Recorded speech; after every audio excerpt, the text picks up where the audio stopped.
Suksesnya Zenfone gak bikin Asus ngelupain tablet yang mulai pudar di tahun ini. Kini Asus kembali hadirkan tablet Android dengan desain dan fitur yang lebih keren dari PhonePad, generasi tablet sebelumnya. Lalu, sekeren apa sih Asus ZenPad ini?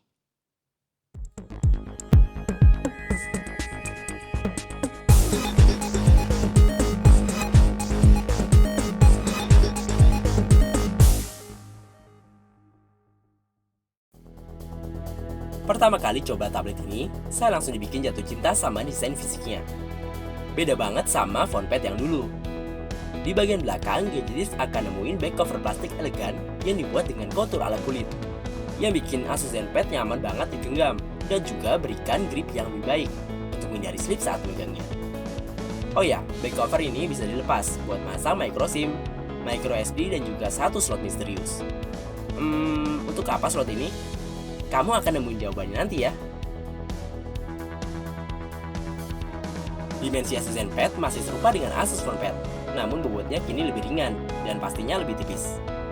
Masih cukup ringkas buat dibawa-bawa dan pastinya nggak bikin pergelangan tangan pegel saat pakai lama-lama. Asus ZenPad berjalan dengan sistem operasi Android Lollipop 5.02 dengan Zen UI 2.0, sama dengan versi yang ada di Asus ZenBook terbaru. Bukan Zen UI namanya, kalau hadir tanpa bawa seabrik fitur. Zen Motion dengan banyak fitur gestur di dalamnya, power boost sampai kustomisasi home screen nggak absen di tablet ini. Ujung-ujungnya ya kebanyakan bloatware yang bikin sempit penyimpanan internalnya dari 16GB tinggal 11GB aja yang bisa dipakai. Untung masih ada slot micro SD yang dukung kapasitas maksimal 128GB. Tapi nggak semua bloatware itu nggak berguna. Contohnya Supernote. Ya, dengan aplikasi ini saya bisa bikin catatan, mau itu ngetik pakai keyboard atau pakai tulisan tangan langsung. Lengkap dengan toolbrush dan juga pilihan warna yang beragam. Pokoknya asik banget deh buat coret-coret. Tapi jangan dipakai buat gorisin cerita kenangan sama mantan aja ya, nanti kamu jadi baper.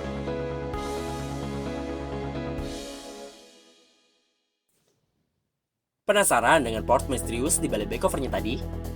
Ya, ini adalah salah satu hal menarik dari Asus ZenPad, yaitu audio covernya. Bentuknya sekilas mirip flip cover pada umumnya. Begitu juga dengan cara memasangkannya dengan bodi Asus ZenPad. Perlu diketahui, audio cover ini punya daya sendiri, jadi emang harus diisi ulang sebelum digunakan. Di paket penjualannya tersedia pula adapter mungil untuk cover ajaib ini. Caranya cukup sambungin aja dengan kabel USB. Atau kalau mau praktis, audio cover ini bisa diisi ulang bersamaan dengan Asus ZenPad. Dengan catatan keduanya udah tersambung ya. Aksesori ini terbuat dari kulit sintetis yang lentur. Sewaktu dipasangkan, kamu disarankan buat jaga kebersihannya, karena ia mudah kotor dan kusam. Asus Audio Cover punya sebuah speaker yang berbentuk persegi panjang. Di dalamnya terdapat 6 buah speaker, udah termasuk satu subwoofer. Asus ngeklaim kalau speaker ini mampu menghasilkan volume suara 6 kali lebih kencang dibandingkan dengan speaker tablet pada umumnya.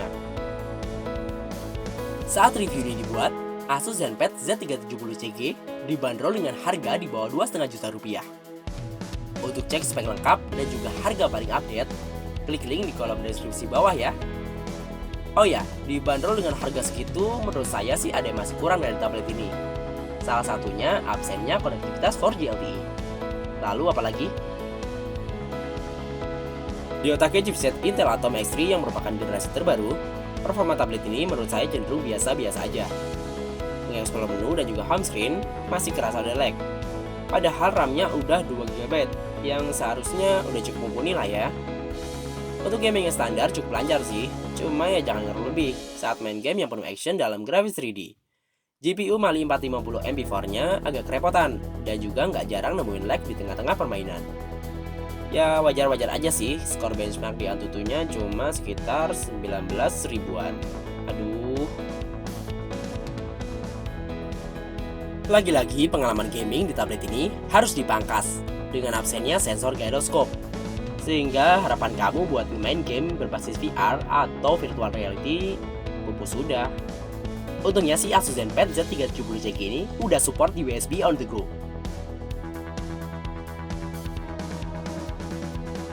Mode pengambilan foto atau video di kamera belakang 5 MP ini ada banyak, tapi nggak ada yang spesial dengan hasilnya. Di kondisi outdoor yang kayak cahaya cukup oke lah. Tapi sebaiknya jangan pakai kamera ini di malam hari atau di dalam ruangan yang remang-remang. Karena apa? Noise-nya super parah. Absennya LED flash juga cukup disayangkan. Tapi bisa dimengerti karena tablet ini emang sebaiknya nggak dipakai buat kegiatan motret yang serius. Kamera depannya berapa? Cuma 2 megapiksel. Dan jangan ngarep bisa selfie cakep di tablet ini. Oh iya, perekaman videonya mentok di resolusi SD 720p, 30 frame per second, dengan kualitas yang menurut saya pas-pasan. Untungnya sih ada fitur timelapse buat memperkaya fitur video ini, ya bisa diatur kecepatannya. Dengan baterai 2600 mAh, screen on time-nya bertahan kurang dari 3 jam. Itu pun cuma dipakai buat browsing, akses media sosial, sesekali streaming YouTube dan juga dengerin musik. Kalau dipakai buat main game, screen on time-nya bisa di bawah angka ini.